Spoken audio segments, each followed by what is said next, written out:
নমো আচার্য প্রেষ্ঠায় পতিত সুহৃদম গুরুদেব কৃপা মূর্তি গৌরতত্ত্ব বিশারদম বাঞ্ছাকল্পতরুভ্যশ্চ কৃপা সিন্ধু ভয়বচ পতিতানাং পাবনেভ্যো বৈষ্ণবেভ্যো নমো নমঃ।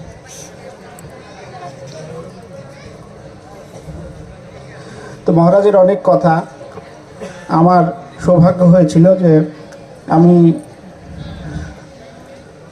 2012 সাল থেকে মহারাজের সান্নিধ্য লাভ করে চলেছি। মহারাজই আমাকে রেখেছেন। আমি একদিন অন্যান্য চিন্তাভাবনা হতো, তখন মহারাজ আমাকে বলেছিলেন, বাড়ি ছেড়ে এসেছো যখন এখানেই থাকো। এবং তখন মন খারাপ হতো প্রথম। তারপরে বাড়িতে যখন একবার চলে গিয়েছিলাম, বাড়িতে জিজ্ঞেস করছিলাম, আমার মা আমাকে বলেছিল, যার কাছে আশ্রয় নিয়েছো তার কাছে থাকো।